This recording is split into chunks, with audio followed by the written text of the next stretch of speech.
BJP में भगदड़ विधायकों ने कर दी बगावत, पूर्व सीएम बदलेंगे पाला। आपको बता दें कि इस वक्त जो है बीजेपी टीएमसी में सेध मारने की कोशिश कर रही है, लेकिन अब उसका ही घट टूटता दिखाई दे रहा है। पार्टी के विधायक बड़ी संख्या में पाला बदलने की तैयारी कर रहे हैं, यहाँ तक कि वो विधायक पद भी छोड़ सकते हैं। कांग्रेस की तरफ से इसे लेकर बड़ा दावा किया गया और जो दावा कांग्रेस कर रही है वो सच होते भी दिखाई दे रहे हैं। आपको बता दें कि बीजेपी हाईकमान भी अब अपने विधायकों को बचाने में जुट गया है। बीजेपी को अपने विधायकों को रिजॉर्ट में बंद करना पड़ रहा है, क्योंकि उसे डर लग रहा है कि कहीं कांग्रेस उसके विधायकों को उड़ाकर न ले जाए। और ये सब कुछ राज्यसभा चुनाव के बीच में हो रहा है। कहने को तो बीजेपी दावा कर रही थी कि वह कांग्रेस में सेंध लगा देगी, लेकिन यहाँ उल्टा ही हो गया है। दरअसल आपको बता दें कि बीजेपी के अंदर इस वक्त जो है बगावत की चिंगारी उठ रही है। विधायक पाला बदलने की तैयारी कर रहे हैं। कांग्रेस की तरफ से यहाँ तक कह दिया गया कि झारखंड में बीजेपी के 21 विधायकों में से 10 से 12 यानी कि करीब आधे विधायक और उसके साथ आने को तैयार है,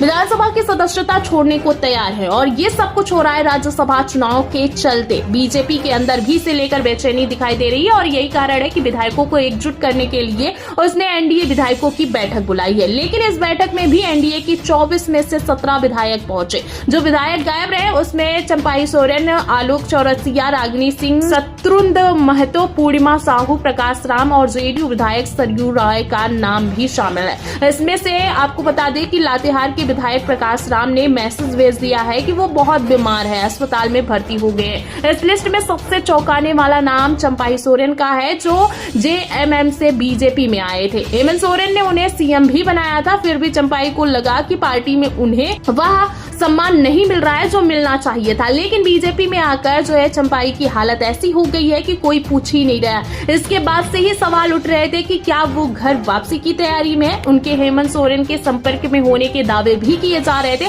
ऐसे में चंपाई का एनडीए की बैठक से दूर होना बीजेपी के लिए खतरे के अलार्म की तरह माना जा रहा है। दरअसल चंपाई जेएमएम छोड़कर बीजेपी में जरूर आ गए थे। उम्मीद थी कि झारखंड में बीजेपी की सरकार बन जाएगी, बीजेपी उन्हें सीएम बना देगी, लेकिन ना बीजेपी की सरकार बनी और ना ही चंपाई को पद मिला। यहाँ तक बीजेपी ने चंपाई को विपक्ष का नेता भी नहीं बनने दिया और ना ही संगठन में बहुत बड़ी जिम्मेदारी दी। चंपाई को फिर भी उम्मीद थी कि पार्टी उन्हें राज्यसभा भेज सकती है, जिससे केंद्र में भी मंत्री पद मिल जाए, लेकिन ऐसा होता हुआ दिखाई नहीं दे रहा है। चंपाई के नाम पर विचार जरूर किया गया, लेकिन बाद में बीजेपी हाईकमान की तरफ से निर्दलीय उम्मीदवार के समर्थन का फैसला कर लिया गया, जिसके बाद उनकी नाराजगी की खबरें भी सामने आने लगी। और जब वोटिंग कुछ घंटे बाद शुरू होने वाली है, तब चंपाई का एनडीए विधायक दल की बैठक से गायब हो जाना बड़े सवाल खड़े कर रहा है। और इस खतरे के बीच कांग्रेस की तरफ से बड़ा दावा कर दिया गया है। कांग्रेस की तरफ से लगातार ये दावे किए जा रहे हैं कि बीजेपी में बगावत हो चुकी है और वोटिंग के दौरान कई विधायक